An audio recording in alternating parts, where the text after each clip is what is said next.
E nesta segunda-feira, os mercados de soja, milho e trigo ainda trabalham com estabilidade. A soja testa leves altas, assunto para a gente tratar com Eduardo Vanin, analista de mercado do Complexo Soja e diretor da Agriinvest Commodities. Bom dia, meu amigo, seja bem-vindo. Fala, Carla, tudo bem? Tudo bem com você?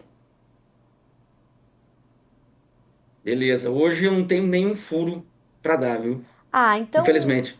então muito obrigada. Nos vemos na segunda-feira que vem. Brincadeira, fica aí. Fica aí. Eu já ia desligar aqui. Não, menino, você tá maluco? Não desliga nada. Que é isso? Todo dia tem notícia, hein, Eduardo Vanin?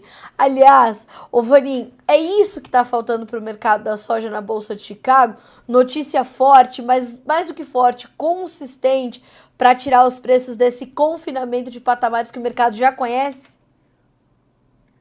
Sim, daqui 4 semanas, esse É, encontro aí, né? Tão aguardado, como você bem falou, shutdown do governo e tudo mais. O destaque fica do clima, tá bom? Do lado da oferta. E China, feriadão, volta quinta-feira, Bolsa de Dalian de quarta para quinta. E, enfim, pouquíssimas novidades do lado da demanda. E aí o destaque fica para o lado do clima. e como é que você está avaliando, Vanim? Primeiro que tem uma nova frente fria chegando ao sul, trazendo um pouquinho mais de chuvas por lá, para o sul do país. O que poderia ser bom para alguns locais, preocupante para outros. Mas o Brasil Central, onde a coisa está acontecendo, falta chuva ali, né, Vanim? E isso está preocupando. Sim, até agora, final de semana, dia 10, 12, aí nós temos um consenso, mais chuvas, os dois modelos mostrando. Não sei como é que está o modelo europeu, que depende também dos modelos do NOAA. Se você entrar no NOAA, está em férias, forçadas, tá Pois é. bom?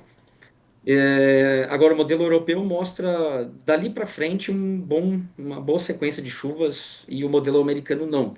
E o modelo americano ele mostra que aquela, aquela zona de alta pressão e tudo mais, e temperaturas lá para riba, devem continuar ali presentes sobre a parte central do Brasil. Quer dizer, pelo modelo americano é bem pior, continua muito quente e menos chuvoso do que o modelo europeu, tá bom?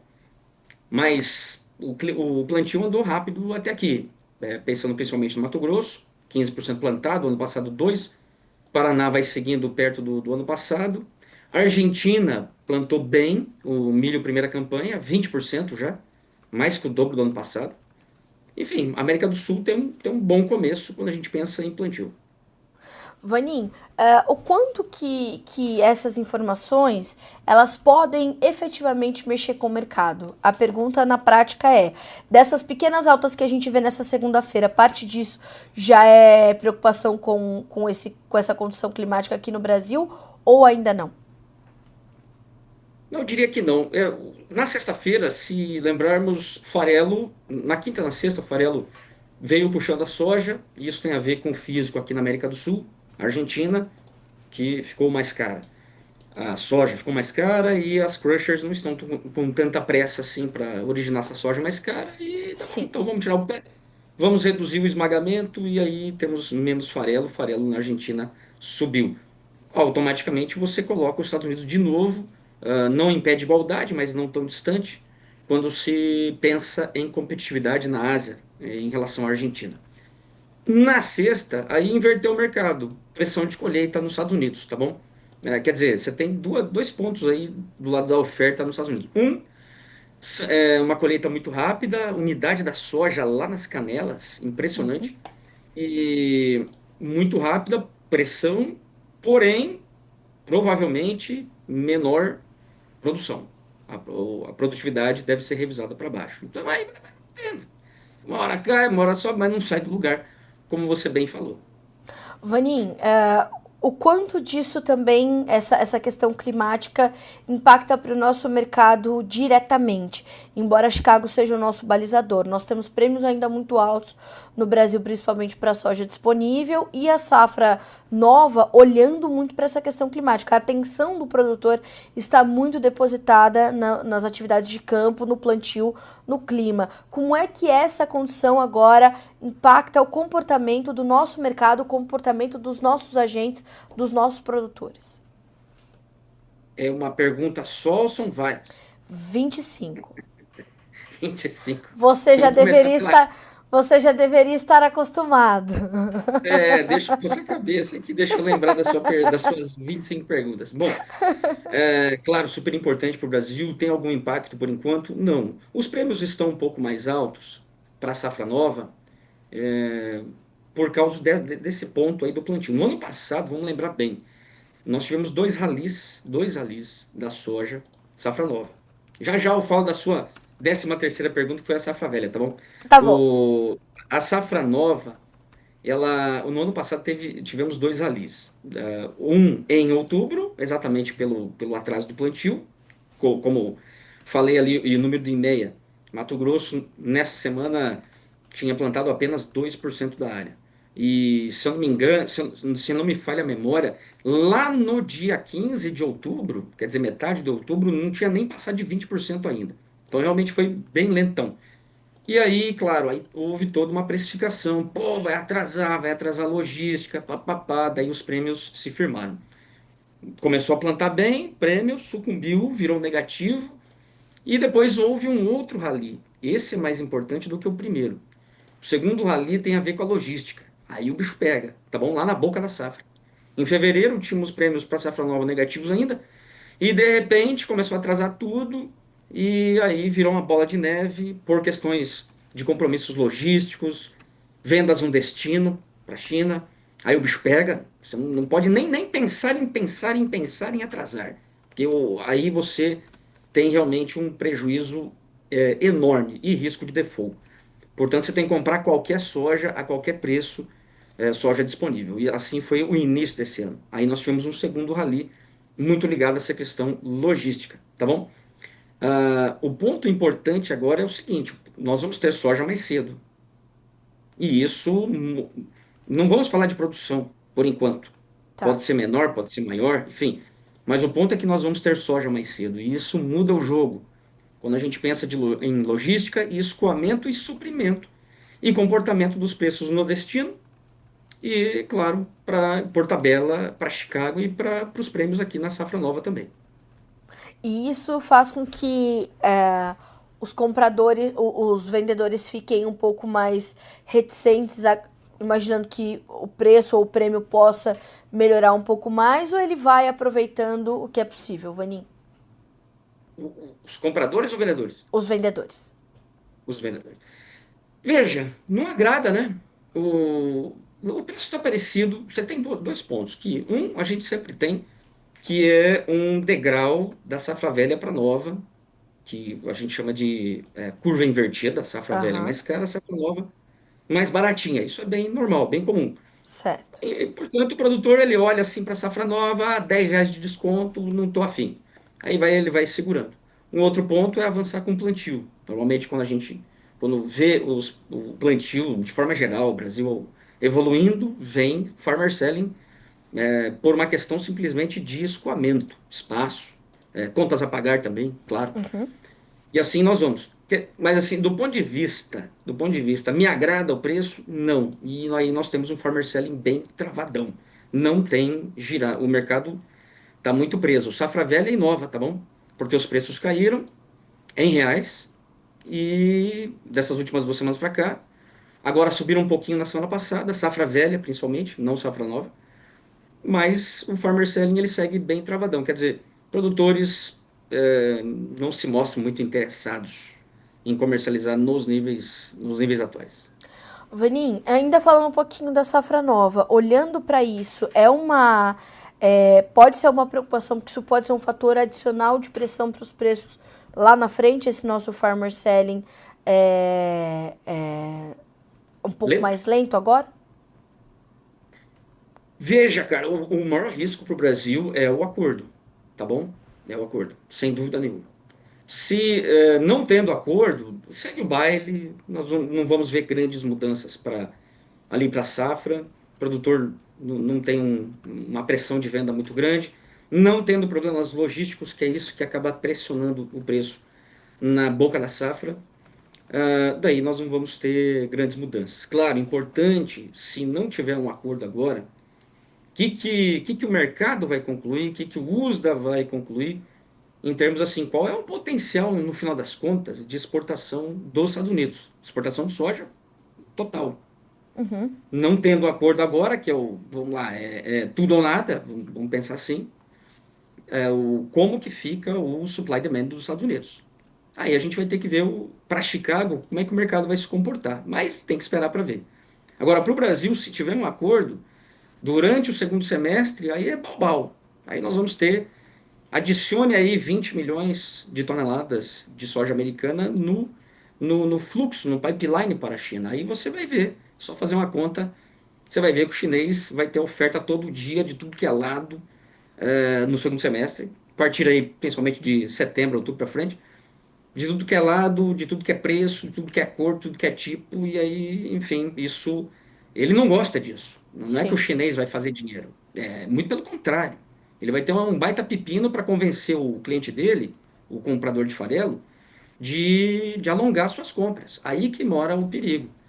O chinês lá na ponta, ele não quer dizer que ele faz dinheiro com soja mais barata. Faria se o farelo não caísse. Mas isso não tem ninguém bobo na história. O consumidor de Sim, farelo na China está muito ligado no pagodinho e ele vai concluir assim: nossa, quanta soja e quanto farelo. Não sim. precisa alongar e eu vou comprando aqui da mão para a boca. Vanim, então eu já vou te trazer a pergunta do Davi Navarro, que é a seguinte. Bom dia, Carla Vanim. Bom dia, Davi. Obrigada pela pergunta. O quanto a demanda do biodiesel para 2026, nos seus estudos, trarão fluxo de esmagamento e negócios para óleos vegetais? Haverá equilíbrio entre o consumo alimentar e combustíveis? Ele diz assim: digo alimentar, óleos vegetais, podem ser reflexos em seus preços? Pergunta do Davi Navarro. Davi, esse é um assunto bem importante, controverso, alimento, combustível e tal. Vamos esquecer um pouquinho do debate sobre se é certo ou não. Vamos falar aqui de mercado. O ponto é que o ano que vem nós temos essa mudança para B16, tá bom? Para cada ponto, pode considerar, a grosso modo, mantendo a proporção da soja, do óleo de soja na matriz, que vem crescendo. Hoje está liberando os seus 76%, 77%. É parrudo, tá bom? Só para dar uma ideia, nos Estados Unidos, era lá nas épocas, nos anos dourados, 42%, vem caindo, aí está hoje girando perto de 30%. Então, realmente, dependemos muito do óleo de soja. Aumentando para cada ponto percentual durante um ano, você vai ter aí mais ou menos 700 mil toneladas a mais de consumo de óleo de soja. Tá bom? Fazendo uma continha para a produção de biodiesel, você vai precisar aí de mais ou menos uns 2 milhões de toneladas, 2 milhões e meio de soja, de esmagamento.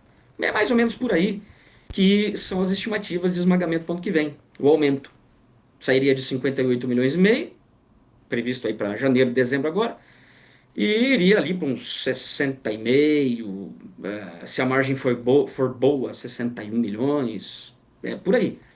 Vai ter falta de óleo no final do ano sempre, não há dúvida, tá bom? E acaba havendo um encarecimento. Exemplo agora, temos uma boa safra de soja, 173 milhões, nosso número. Temos um crescimento de esmagamento, mais de 2 milhões e meio. Mas mesmo assim, o óleo agora no mercado interno está R$ 7 o litro. São Paulo, Bahia, Mato Grosso, tá tudo meio parelhão aqui no Paraná. 6,80, 7, indo com tendência de subir um tiquinho mais até o final do ano. É um óleo de soja caro, do ponto de vista alimentação e do ponto de vista para o biodiesel. Porque o diesel está aí na casa dos 3,50 na refinaria, por aí. Enfim, é isso aí. Essa sazonalidade ela sempre vai ter.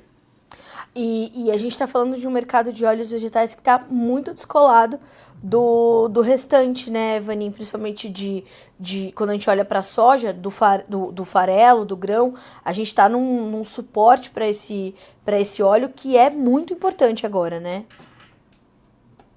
Os óleos vegetais, no geral, continuam tendo um certo aperto, vamos dizer assim. Se esperava uma safra grandona de girassol, lá no Black Sea, Mar Negro, Ucrânia e Rússia, e vai ser menor, tá bom? Além disso, o Zelensky, para arrecadar um cascaio, meteu-lhe 10% de tarifa sobre soja e girassol. Aí ficou mais caro. A grande baliza de preço é Roterdã, e tá caro.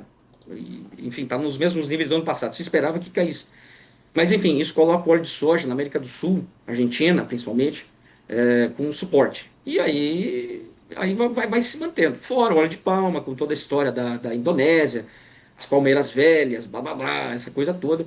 O B40, que vai ou não vai, sei lá. Acho que o ponto é que eles não têm dinheiro para isso, mas se mantém, deve se manter ainda sustentado óleos no geral. Vanin, tem uma outra pergunta para a gente concluir a nossa conversa de hoje, do Leandro Moura, que acho que é muito importante. Ele diz assim: Vanin, bom dia. Qual a estratégia que os produtores poderiam fazer para garantir ao menos as suas margens? Será que uma trava para alta, esperando um acordo China e Estados Unidos, poderia ser uma dessas alternativas? Eu faria, tá bom? Bom lá, eu sou produtor, tal, preciso vender um tiquinho mais aí para safra nova. Preços estão, não tá aquela pintura, mas também não estão ruins e tudo mais. Bom, venda teu físico, garanta espaço, fluxo de caixa, o crédito tá caro, tá escasso, tem toda essa história. E comprar um seguro de alta, uma call spread na Bolsa de Chicago, num eventual acordo, vai dar um pagodinho, tá bom? Não quer dizer que vai ser uma tendência de alta, aí vai depender do que vem depois. Ok, não tem mais tarifa sobre a soja americana. Quanto que a China precisa comprar? Vamos separar as coisas. As processadoras privadas vão precisar comprar? Não muito, porque já compraram aí um tanto do Brasil e Argentina. Margens não estão boas. E, e aí depois vem o programa de rodízio das reservas chinesas. Aí é que ninguém sabe. Pode vir aí um montão de compra, pode vir um tico-tico no fubá. E, enfim, só lembrando, eu tenho mais um minuto aí ou já acabou? Pode falar, tem. Você tem. É porque é você, né? Eu vou deixar. Ah, tá bom. Ó, o Trump e o Bessent falaram assim: tudo culpa do Sleep Joe, né? O Joe Biden. Coitado, velho. Ele tem muita culpa no cartório, mas essa ele não tem. Vamos lembrar o seguinte: É. o Bessent se referia uma pergunta que supostamente ele teria feito lá para os chineses, na reunião lá de Genebra. Ô, amigo, por que você não compra mais soja americana? Por causa do Biden. Sei lá. Mas não é bem assim. Lá em 2023, no encontro do Xi Jinping com o Biden, que o Xi Jinping foi para os Estados Unidos, tá bom? Novembro de 2023. Ele visitou, pau, saiu dali nas semanas, em 7 semanas, China comprou 11 milhões de toneladas nos Estados Unidos, para esmagamento e para reserva. Bomba, mas em 7 semanas, 11 milhões. Paulada. Sustentou Chicago, tá bom? Esse ponto do rodízio de reservas tal, é sempre uma coisa que, inclusive, se você falar muito lá na China, você vai preso, tá bom? Você some do mapa. Como eu não estou na China, eu estou falando aqui. Mas é um assunto extremamente delicado e sensível. E ninguém fala sobre esse número abertamente. E é sempre. Mas mesmo que falasse abertamente, é sempre um chutão. Porque você tem que Sim. fazer a seguinte conta: quanto que tem, daquilo que tem, quanto que vai se esmagar e qual vai ser o programa de recomposição dessas reservas. Porque, como tem soja velha ali, tem que estar tem que estar se fazendo leilões e esmagamento e repondo. Sim.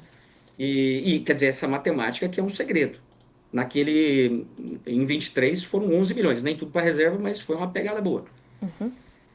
Enfim, girando, é para responder que acho que a compra de uma call é interessante.